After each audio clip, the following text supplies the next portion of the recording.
Hey everyone, Ben here, and we're in a race today where if an opportunity opens up, I've got to try and take it. That's because we're in the GT3 Fix Challenge on iRacing at Catalunya, a highly technical track, and in these big GT3 cars, it's really difficult to make progress through the field. But that's what we're going to try and do. As the green lights are on, we're barreling down the start-finish straight.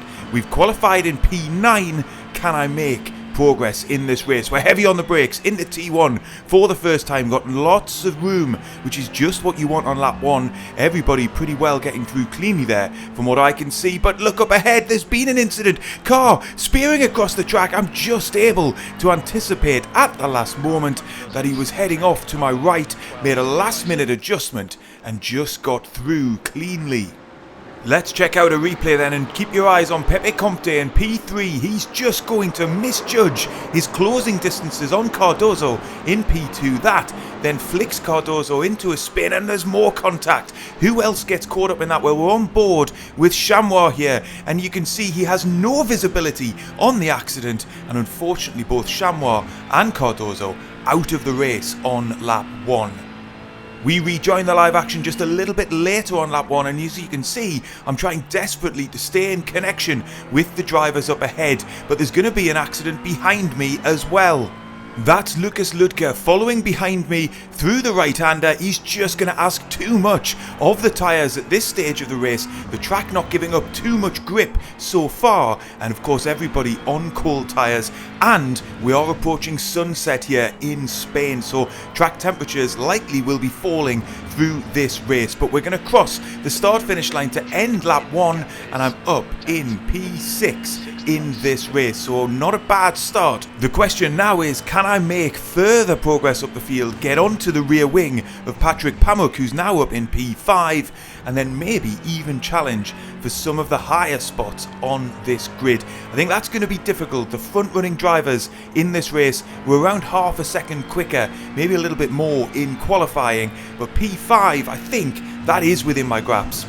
Pamuk was just 0.2 of a second quicker in qualifying. As we come through the right-hander here, keep an eye on Pamuk. He's had a big slide on the exit of the corner. This is an opportunity. I've got to go for it. Down the inside. I try and hold the inside line. Big snap of oversteer. That could have been an accident. I'm right out onto the edge of the curbing, but it looks like I've managed to hold the move. Pamuk fighting back as he thinks better of it through this uphill left-hander. That could have been a really tricky spot had he pushed me to the outside there. Thankfully he didn't, and we're able to hold P5, but that was a bit of a risky pass. Pamuk just making a mistake, and as I say, before we get into the main body of this race, I've got to take every opportunity that comes my way, and I'm just able to squeeze my McLaren down the inside, keep it just out of the gravel, and that's a spot gained, a really important one at that stage of the race. Now we're on to lap 5, and I've been able to maintain a gap of around 0.7 seconds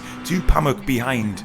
But he continues to pile the pressure on. I haven't been able to build a safety gap behind me, and now any mistake that I make, I know he'll be right on me to try and execute an overtake just as I did. And this is perhaps the trickiest part of the track, and look at that, I'm wide through the first part. That pushes me out nearly onto the sand on the outside. I'm just able to hold the car, but that was a scary moment, and it could have been my race ruined, and that really gave a bit more encouragement to Pamuk behind. We're on board with him right now on lap 6, and you can see he's following me pretty closely behind, and again, this part of the circuit, he is carrying more speed than I am.